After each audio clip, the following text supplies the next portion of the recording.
ಆತ್ಮೀಯ ಸ್ಪರ್ಧಾ ಮಿತ್ರರೇ, ಮಿಸ್ಟರ್ ಎಜೆ ಹರೀಶ್ 1432 ಯೂಟ್ಯೂಬ್ ಚಾನಲ್ಗೆ ಸ್ವಾಗತವನ್ನು ಬಯಸ್ತಾ ಇದ್ದೀನಿ. ಇನ್ನು ಯಾರೆಲ್ಲ ನನ್ನ ಯೂಟ್ಯೂಬ್ ಚಾನಲ್ ಅನ್ನ ಸಬ್ಸ್ಕ್ರೈಬ್ ಮಾಡ್ಕೊಂಡಿಲ್ಲ, ಸಬ್ಸ್ಕ್ರೈಬ್ ಮಾಡ್ಕೊಳ್ಳಿ. ಹಾಗೆ ಮೇಲೆ ಕಾಣುವ ಬೆಲ್ ಬಟನ್ ಅನ್ನ ಪ್ರೆಸ್ ಮಾಡಿ ಅಂತ ಹೇಳ್ತಾ, ಸ್ಪರ್ಧಾರ್ಥಿಗಳೇ, ನಾನೇ ಬರೆದಿರುವ ಕರ್ನಾಟಕ ಹಿಸ್ಟ್ರಿ ಮಾಸ್ಟರ್ ಪುಸ್ತಕದಿಂದ ಸ್ಪರ್ಧಾರ್ಥಿಗಳಿಗೆ ಉಪಯುಕ್ತವಾಗಲಿ ಅಂತ ಹೇಳಿ ಕರ್ನಾಟಕ ಹಿಸ್ಟ್ರಿ ಕ್ಲಾಸಸ್ ಅನ್ನ ಮಾಡ್ತಾನೆ. ಅದಕ್ಕೆ ಒಳ್ಳೆಯ ರೆಸ್ಪಾನ್ಸ್ ಬರ್ತಾ ಇದೆ ಸ್ಪರ್ಧಾರ್ಥಿಗಳಿಂದ. ಆ ಕಾರಣದಿಂದ ಈಗಾಗಲೇ ಪ್ರಾಗೈತಿಹಾಸ ಕಾಲವನ್ನ ಮುಗಿಸಿದ್ದೀನಿ. ನಂತರ ಶಾತವಾಹನರ ಬಗ್ಗೆ ಕ್ಲಾಸ್ ಮಾಡ್ತಾ ಇದ್ದೀನಿ. ಶಾತವಾಹನರಲ್ಲಿ ಇನ್ನೊಂದು ವಿಡಿಯೋ ಮಾಡಿದ್ರೆ ಶಾತವಾಹನ ಫುಲ್ ಕಂಪ್ಲೀಟ್ ಆಗುತ್ತೆ. ಈಗೆಲ್ಲ ಹಿಂದಿನ ವಿಡಿಯೋಸ್ ಯಾರೆಲ್ಲ ನೋಡಿಲ್ಲ, ನೋಡಿ ಈ ವಿಡಿಯೋನ ನೋಡಿ ಅಂತ ಹೇಳ್ತಾ, ಸ್ಪರ್ಧಾರ್ಥಿಗಳೇ, ಇವತ್ತು ಶಾತವಾಹನರ ಧಾರ್ಮಿಕ ನೀತಿ ಹಾಗೂ ಆರ್ಥಿಕ ನೀತಿಯ ಬಗ್ಗೆ ತಿಳ್ಕೊಳ್ಳೋಣ ಅಂತ ಹೇಳ್ತಾ ಮುಂದಿನ ಸ್ಲೈಡ್ಗೆ ಹೋಗೋಣ. ಸ್ಪರ್ಧಾರ್ಥಿಗಳೇ, ಶಾತವಾಹನರ ಧಾರ್ಮಿಕ ನೀತಿ ಅಂದ್ರೆ ಶಾತವಾಹನ ಕಾಲದಲ್ಲಿ ಯಾವ ರೀತಿ ಧರ್ಮ ಇತ್ತು, ಯಾವ ಧರ್ಮಕ್ಕೆ ಪ್ರೋತ್ಸಾಹ ನೀಡ್ತಾ ಇದ್ರು ಅನ್ನೋದ್ರ ಬಗ್ಗೆ ಈ ಸ್ಲೈಡ್ ಅಲ್ಲಿ ಮಾಹಿತಿ ತಿಳ್ಕೊಳ್ಳೋಣ. ಶಾತವಾಹನ ದೊರೆಗಳು ಧರ್ಮ ಸಹಿಷ್ಣುಗಳಾಗಿದ್ದರು, ವೈದಿಕ ಧರ್ಮ ಪ್ರಧಾನವಾಗಿತ್ತು. ಅಂದ್ರೆ ಅಲ್ಲಿ ಆಗಿನ ಕಾಲದಲ್ಲಿ, ಶಾತವಾಹನ ಕಾಲದಲ್ಲಿ ವೈದಿಕ ಧರ್ಮ ಪ್ರಧಾನವಾಗಿತ್ತು, ಮತ್ತೆ ಎಲ್ಲಾ ಧರ್ಮಗಳು ಒಂದೇ ಅಂತ ಭಾವಿಸಿದ್ದರು ಸ್ಪರ್ಧಾರ್ಥಿಗಳೇ. ಅದೇ ರೀತಿ ರಾಜರು ಯಾಗ ಯಜ್ಞಾದಿಗಳನ್ನ ನಡೆಸ್ತಾ ಇದ್ರು. ಅಂದ್ರೆ ಯಾಗ ಯಜ್ಞಾದಿಗಳನ್ನ ನಡೆಸ್ತಾ ಇದ್ರು. ಅಂದ್ರೆ ಪ್ರಜೆಗಳಿಗೆ ಒಳಿತಿಗಾಗಿ ರಾಜರು ಯಜ್ಞ ಯಾಗಾದಿಗಳನ್ನು ನಡೆಸ್ತಿದ್ರು. ಇನ್ ಕೇಸ್ ಬರಗಾಲ ಬಂದಂತ ಸಂದರ್ಭದಲ್ಲಿ ಈ ಯಾಗ ಯಜ್ಞಾದಿಗಳನ್ನ ನಡೆಸ್ತಿದ್ರು. ಅಥವಾ ಮಳೆ ಏನಾದ್ರೂ ಜೋರಾಗಿ ಪ್ರವಾಹಗಳೇನಾದ್ರೂ ಉಂಟಾದ್ರೆ ಆಗ ಆ ಸಂದರ್ಭದಲ್ಲಿ ಯಾಗ ಯಜ್ಞಾದಿಗಳನ್ನ ಮಾಡ್ತಿದ್ರು. ಅಥವಾ ಯಾವುದೋ ಒಂದು ದೇವಸ್ಥಾನ ನಿರ್ಮಾಣ ಮಾಡಿದ್ರು, ಆಗ ಯಾಗ ಯಜ್ಞಾದಿಗಳನ್ನ ನಡೆಸ್ತಾ ಇದ್ರು ಸ್ಪರ್ಧಾರ್ಥಿಗಳೇ.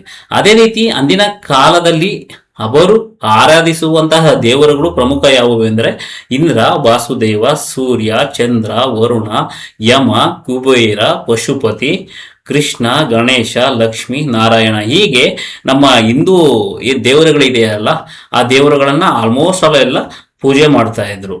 ಅದೇ ರೀತಿ ಆಲರಾಜನು ಬರೆದಿರುವ ಗಾತ ಸಪ್ತಪತಿ ಅಥವಾ ಸಪ್ತಸತಿ ಕೃತಿಯಲ್ಲಿ ಗೌರಿ ದೇವಾಲಯದ ಉಲ್ಲೇಖವಿದೆ. ಸ್ಪರ್ಧಾರ್ಥಿಗಳೇ, ಅಂದ್ರೆ ಎಕ್ಸಾಮ್ ಓರಿಯೆಂಟೆಡ್ ಇದು ಕ್ವಶನ್. ಗಾತ ಸಪ್ತಸತಿ ಕೃತಿಯಲ್ಲಿ ಉಲ್ಲೇಖವಾಗಿರುವ ದೇವಾಲಯದ ಹೆಸರು ಏನು ಅಂತ ಕೇಳಬಹುದು.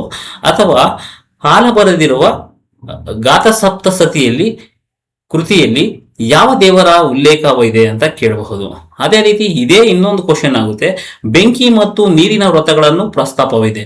ಅಂದ್ರೆ ಹಾಲ ಬರೆದಿರುವ ಗಾತ ಸಪ್ತಸತಿ ಕೃತಿಯಲ್ಲಿ ಬೆಂಕಿ ಮತ್ತು ನೀರಿನ ವ್ರತಗಳನ್ನ ಉಲ್ಲೇಖ ಮಾಡಲಾಗಿದೆ. ವಿಶೇಷ ಇನ್ನೊಂದು ಇಲ್ಲಿ ವೆರಿ ಇಂಪಾರ್ಟೆಂಟು, ಭಾರತದಲ್ಲಿ ಮೊಟ್ಟ ಮೊದಲ ಬಾರಿಗೆ ಭೂಮಿಯನ್ನು ದಾನವಾಗಿ ನೀಡಿದವರು ಶಾತವಾಹನರಾಗ್ತಾರೆ. ಅದೇ ದೇವಾಲಯಗಳಿಗೆ ಭೂದಾನವನ್ನ ನೀಡಿದವರು ಗುಪ್ತರಾಗ್ತಾರೆ ಸ್ಪರ್ಧಾರ್ಥಿಗಳೇ. ಇದು ಕ್ವಶನ್ ಆಗಿದೆ, ಇಲ್ಲಿ ವಿಶೇಷ ಅಂಶ ಅಂತ ಮೆನ್ಷನ್ ಮಾಡಿದ್ದೀನಿ. ಅದೇ ರೀತಿ ಇವರು ವೈದಿಕ ಧರ್ಮದ ಜೊತೆಗೆ ಬೌದ್ಧ ಮತ್ತು ಜೈನ ಧರ್ಮಗಳಿಗೆ ಪ್ರೋತ್ಸಾಹ ನೀಡ್ತಾರೆ.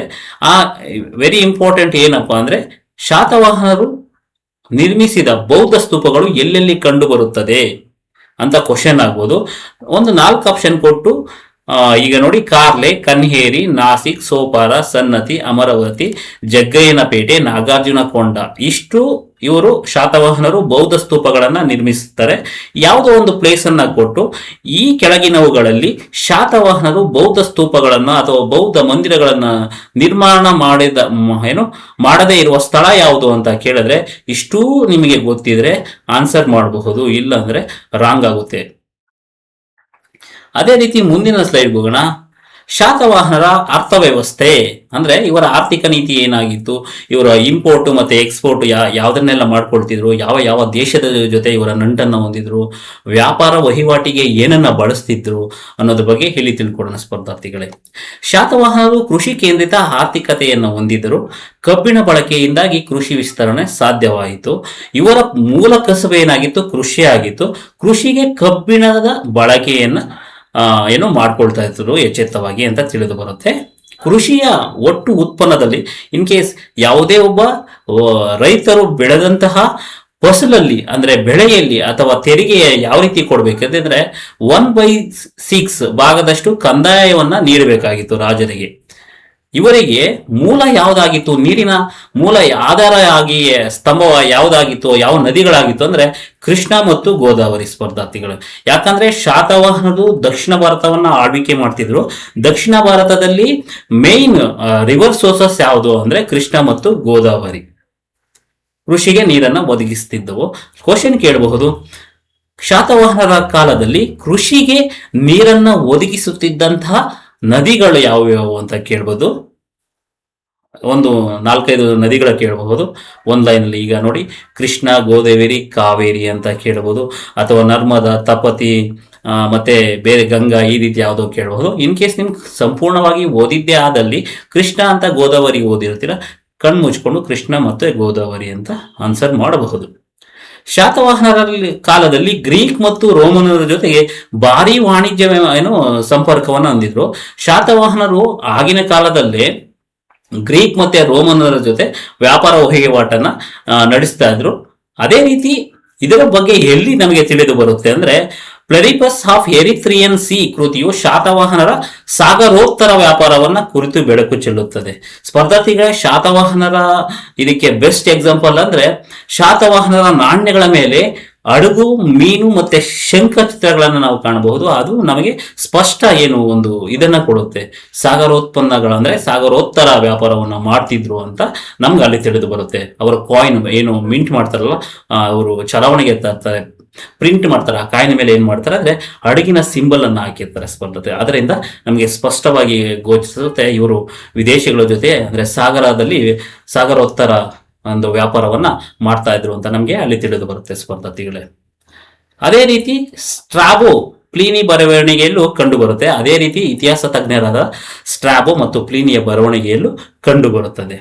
ಭಾರತದಿಂದ ರಫ್ತಾಗ ಅಂದ್ರೆ ಎಕ್ಸ್ಪೋರ್ಟ್ ಆಗ್ತಾ ಇದ್ದ ಯಾವ್ಯಾವ ವಸ್ತುಗಳು ಎಕ್ಸ್ಪೋರ್ಟ್ ಆಗ್ತಿತ್ತು ಅಂದ್ರೆ ಮಸ್ಲಿನ್ ಬಟ್ಟೆ, ಮುತ್ತುಗಳು, ಸಾಂಬಾರ ಪದಾರ್ಥಗಳು, ಸುಗಂಧ ದ್ರವ್ಯಗಳು, ಗಿಡಮೂಲಿಕೆಗಳು, ವಜ್ರ, ನೀಲಮಣಿ, ಗಂಧದ ಮರ ಇತ್ಯಾದಿ ಏನಪ್ಪಾ ಅಂದ್ರೆ ಎಕ್ಸ್ಪೋರ್ಟ್ ಆಗ್ತಾ ಇದ್ವು ಸ್ಪರ್ಧತೆಗಳೇ.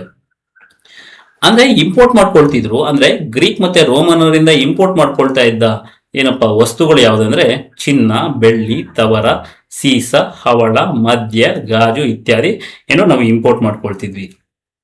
ರೋಮನ್ನರ ಚಿನ್ನದ ನಾಣ್ಯಗಳು ತಮಿಳುನಾಡಿನ ಅರಿಕಮೇಡುವಿನಲ್ಲಿ ಕಂಡು ಬಂದಿದೆ. ಅಂದ್ರೆ ನಮ್ಗೆ ಕುರುಹುಗಳು ಪತ್ತೆ ಆಗುತ್ತೆ. ಈಗ ಒಂದು ಡಿಗ್ ಮಾಡ್ತಿರ್ತೀರ, ಮನೆ ಪಾಯ ಅಗಿತಾ ಇರ್ತೀರ, ಅಥವಾ ಕನ್ಸ್ಟ್ರಕ್ಷನ್ ಮಾಡ್ಬೇಕಾಗುತ್ತೆ ಬಿಲ್ಡಿಂಗು.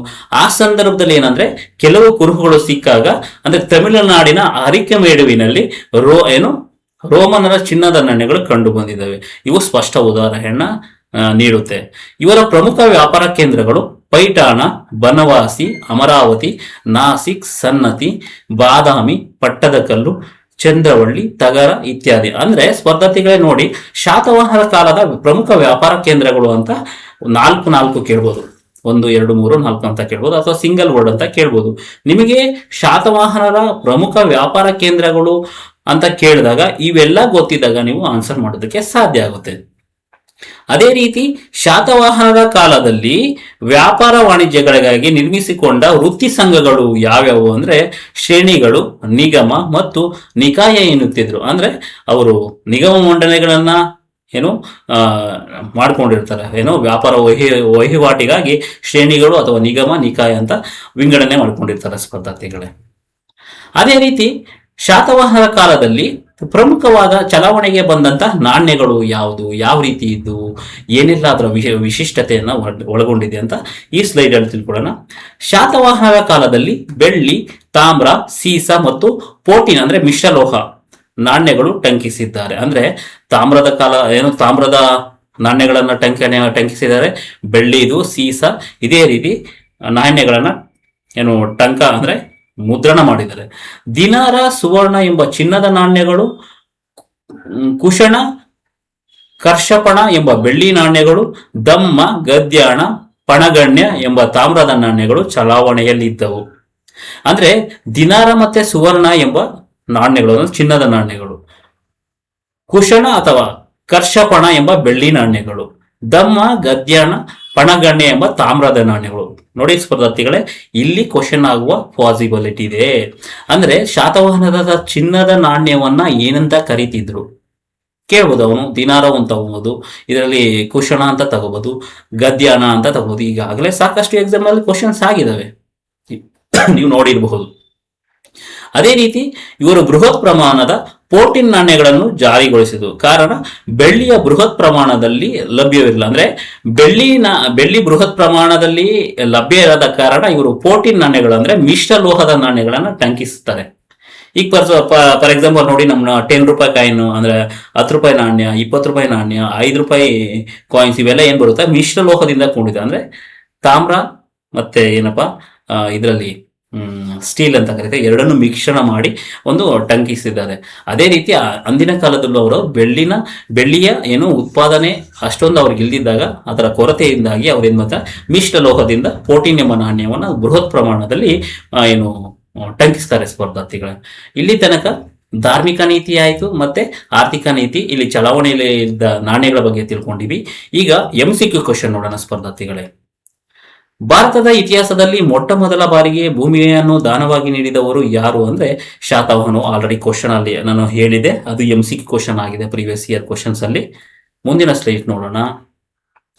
ಕೆಳಗಿನ ಯಾವ ಸ್ಥಳದಲ್ಲಿ ಶಾತವಾಹನರ ಕಾಲದ ಬೌದ್ಧ ಸ್ತೂಪಗಳ ಅವಶೇಷಗಳು ಕರ್ನಾಟಕದಲ್ಲಿ ದೊರೆತಿವೆ ಅಂದ್ರೆ ಸನ್ನತಿ ಅಂದ್ರೆ ಸನ್ನತಿ ಕನಗನಹಳ್ಳಿಯಲ್ಲಿ ಅಂದ್ರೆ ಶಾತವಾಹನರ ಬೌದ್ಧ ಅವಶೇಷಗಳು ದೊರೆತಿದೆ. ಆಗ್ಲೇ ಹೇಳನಲ್ವಾ, ಏನು ಒಂದು ಸ್ಥಳವನ್ನ ಕೊಟ್ಟು ಎಲ್ಲಿ ಸಿಕ್ಕೆ ಅಂದ್ರೆ ಕುರುಹುಗಳು ಸಿಕ್ಕಿವೆ ಅನ್ನೋದು ಅಲ್ಲಿಗೆ ನಾನು ಎಕ್ಸ್ಪ್ಲೇನ್ ಮಾಡಿದೆ.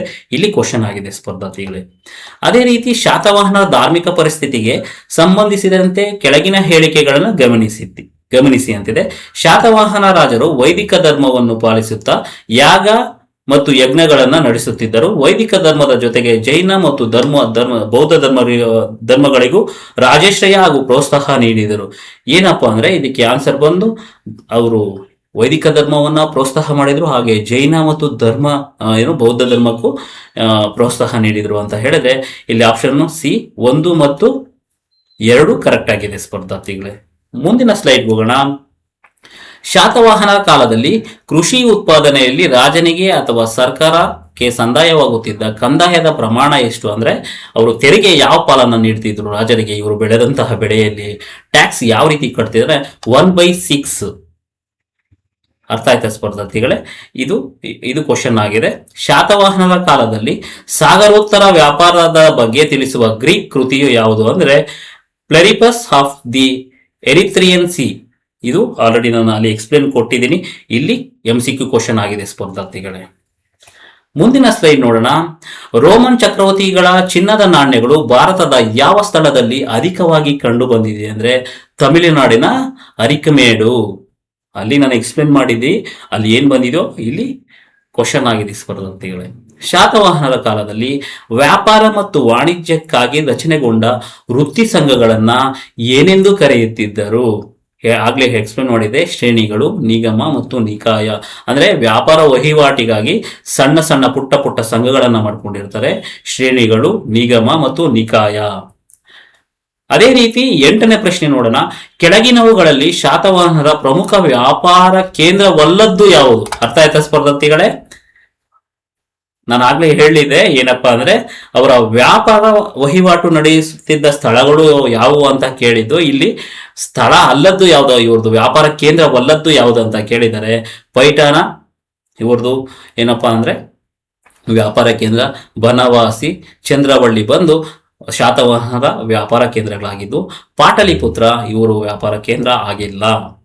ಹಾಗೆ ಶಾತವಾಹನರ ನಾಣ್ಯಗಳಿಗೆ ಸಂಬಂಧಿಸಿದಂತೆ ಕೆಳಗಿನ ಹೇಳಿಕೆಗಳನ್ನು ಗಮನಿಸಿ. ಶಾತವಾಹನರು ಅತ್ಯಧಿಕ ಸಂಖ್ಯೆಯಲ್ಲಿ ಸೀಸ ಮತ್ತು ಪೋರ್ಟಿನ್ ಅಂದ್ರೆ ಮಿಶ್ರ ಲೋಹ ನಾಣ್ಯಗಳನ್ನ ಚಲಾವಣೆಗೆ ತಂದರು. ಎಕ್ಸಾಕ್ಟ್ ಕರೆಕ್ಟ್ ಆಗಿದೆ. ಅದೇ ರೀತಿ ಇವರ ಆರ್ಥಿಕತೆಯಲ್ಲಿ ಚಿನ್ನದ ನಾಣ್ಯಗಳು, ದಿನಾರ, ಸುವರ್ಣ ಅತ್ಯಂತ ವ್ಯಾಪಕವಾಗಿ ಮತ್ತು ದೈನಂದಿನ ವಹಿವಾಟಿನಲ್ಲಿ ಅಧಿಕೃತವಾಗಿ ಬಳಕೆಯಲ್ಲಿದ್ದವು. Wrong answer. ಅದೇ ರೀತಿ ತಮ್ಮ ನಾಣ್ಯಗಳ ಮೇಲೆ ರಾಜರ ಭಾವಚಿತ್ರಗಳನ್ನು ಮುದ್ರಿಸಿದ ಮೊದಲ ಸ್ಥಳೀಯ ಭಾರತೀಯ ರಾಜವಂಶ ಶಾತವಾಹನರಾಗಿದ್ದಾರೆ. Exactly correct ಸ್ಪರ್ಧಾರ್ಥಿಗಳೇ. ಅಂದ್ರೆ ಇದು ಸ್ಥಳೀಯ ರಾಜವಂಶ, ಯಾಕಂದ್ರೆ ಶಾತವಾಹನರ ಏನು ಸಾಮಂತರಾಗಿ ಇವರು ದಕ್ಷಿಣ ಭಾರತದಲ್ಲಿ ಏನು ಆಳ್ವಿಕೆ ನಡೆಸ್ತಿರ್ತಾರೆ. ತದನಂತರ ಶಾತವಾಹನರು ಮೌರ್ಯರ ಏನು ಸಾಮಂತರಾಗಿ ಅಂದ್ರೆ ಕೆಲಸ ಮಾಡ್ತಿರ್ತಾರೆ. ಮೌರ್ಯರು ಪತನದ ನಂತರ ದಕ್ಷಿಣ ಭಾರತದಲ್ಲಿ ಶಾತವಾಹನರು ತನ್ನದೇ ಆದ ಒಂದು ರಾಜವಂಶವನ್ನು ಸ್ಥಾಪನೆ ಮಾಡಿಕೊಂಡು ಆಳ್ವಿಕೆ ಸ್ಟಾರ್ಟ್ ಮಾಡ್ತಾರೆ ಸ್ಪರ್ಧಾರ್ಥಿಗಳೇ. ಈಗ ಇಷ್ಟು ಏನು ಈ ಎರಡು ಏನು ಧಾರ್ಮಿಕ ನೀತಿ ಹಾಗೂ ಆರ್ಥಿಕ ನೀತಿಯಲ್ಲಿ 9 ಕ್ವಶನ್ಗಳು ಪ್ರೀವಿಯಸ್ ಇಯರ್ ಅಲ್ಲಿ ಏನೆಲ್ಲ ಕ್ವಶನ್ ಆಗಿದೆ ಅಂತ ನಾನು ಚಾಚು ತಪ್ಪದೆ 1 by 1 ಎಕ್ಸ್ಪ್ಲೇನ್ ಮಾಡಿದ್ದೀನಿ. ಇನ್ನೊಂದು ಕ್ಲಾಸಲ್ಲಿ ಶಾತವಾಹನರ ಕಲೆ ಮತ್ತು ವಾಸ್ತುಶಿಲ್ಪದ ಬಗ್ಗೆ ನಾನು ಸಂಪೂರ್ಣವಾಗಿ ಎಕ್ಸ್ಪ್ಲೇನ್ ಮಾಡ್ತೀನಿ ಸ್ಪರ್ಧಾರ್ಥಿಗಳೇ. ಇನ್ನೇನಪ್ಪ ಒಂದು ವಿಷಯ ನಾನು ನಿಮ್ಮ ಹತ್ರ ಹಂಚ್ಕೊಳಕ್ಕೆ ಇಷ್ಟಪಡ್ತೀನಿ ಅಂದರೆ, ನಾನು ಓನ್ಲಿ ಇದು ಗ್ರೂಪ್ ಸಿಗೆ ಮತ್ತು PSI ESI ಓನ್ಲಿ ಇದಕ್ಕಲ್ಲ ಸ್ಪರ್ಧೆಗೆ. ಅದೇ ರೀತಿ ಇದು ಏನಂದರೆ UPSC ಮೇನ್ಸ್ಗೆ ಕ್ವಶನ್ ಆಗುವ ಸಾಧ್ಯತೆಗಳಿರುತ್ತೆ, ಹಾಗೆ KPSC ಮೇನ್ಸ್ಗೆ ಕ್ವಶನ್ ಆಗುವ ಸಾಧ್ಯತೆ ಇರುತ್ತೆ. ಆ ಕಾರಣದಿಂದ ನಿಮಗೆ ಏನಪ್ಪ ಅಂದರೆ ಬ್ರೀಫ್ ಹಿಸ್ಟ್ರಿ ಸಿಗುತ್ತೆ, ಇಲ್ಲಿ ನಿಮಗೆ MCQ ಕ್ವಶನ್ ಸಿಗುತ್ತೆ. ಅದೇ ರೀತಿ ಈಗ ಶಾತವಾಹನರ ಕಲೆ ಮತ್ತು ವಾಸ್ತುಶಿಲ್ಪದ ಕೇಳಿದ್ರೆ ಆನ್ಸರ್ ಮಾಡಬಹುದು, ಅಥವಾ ಅಮರಾವತಿ ಶೈಲಿಯ ಬಗ್ಗೆ ಕೇಳಿದ್ರು ನೀವು ಆನ್ಸರ್ ಮಾಡಬಹುದು, ಅಥವಾ ಶಾತವಾಹನರ ಆಡಳಿತದ ಬಗ್ಗೆ ಕೇಳಿದ್ರು ನೀವು ಆನ್ಸರ್ ಮಾಡಬಹುದು. ಅದೇ ರೀತಿ ಗೌತಮಿ ಪುತ್ರ ಶಾತಕರ್ಣಿಯ ದಿಗ್ವಿಜಯಗಳ ಬಗ್ಗೆ ಸವಿಸ್ತಾರವಾಗಿ ಎಕ್ಸ್ಪ್ಲೇನ್ ಮಾಡಿ ಅಂತಲೂ ನಿಮಗೆ ಪ್ರತಿಯೊಂದು ಆನ್ಸರ್ ಸಿಗುತ್ತೆ. ಯಾವುದೇ ಕಾರಣಕ್ಕೂ ನೆಗ್ಲೆಕ್ಟ್ ಮಾಡದೆ, ಯಾಕಂದರೆ ಈಗ ಹಳ್ಳಿಗಾಡಿನವರು ಬಂದು ಈ ಸಿಟಿಯಲ್ಲಿ ಪ್ರತಿಷ್ಠಿತ ಸಂಸ್ಥೆಗಳಲ್ಲಿ ಕೋಚಿಂಗ್ ತಗೊಳ್ಳೋಕ್ಕಾಗೋದಿಲ್ಲ. ನನಗೇನು ತಿಳಿದಿದೆಯೋ ಅದನ್ನು ನಾನು ನಿಮ್ಮಲ್ಲಿ ಹಂಚಿಕೆ ಮಾಡ್ಕೊಳ್ತಾ ಇದ್ದೀನಿ. ಆ ಕಾರಣದಿಂದ ಯಾರೆಲ್ಲ ನನ್ನ ವಿಡಿಯೋ ನೋಡ್ತಾ ಇದ್ದೀರಾ ಎಲ್ಲರಿಗೂ ಧನ್ಯವಾದಗಳು. ಅದೇ ರೀತಿ ಮುಂದಿನ ಸ್ಲೈಡು ಅಂದರೆ ಮುಂದಿನ ವಿಡಿಯೋ ಕನ್ನಡ ರಿಲೇಟೆಡ್ ಒಂದು ಮಾಡಬೇಕು ಅಂತ ಪ್ಲ್ಯಾನ್ ಮಾಡ್ಕೊಂಡಿದ್ದೀನಿ. ಅದನ್ನು ನಾಳೆ ಬೆಳಗ್ಗೆ ಪೋಸ್ಟ್ ಮಾಡ್ತೀನಿ ಅಂತ ಹೇಳ್ತಾ ಇಂದಿನ ವಿಡಿಯೋವನ್ನು ಮುಕ್ತಾಯಗೊಳಿಸ್ತಾ ಇದ್ದೀನಿ. ಎಲ್ಲರಿಗೂ ಧನ್ಯವಾದಗಳು.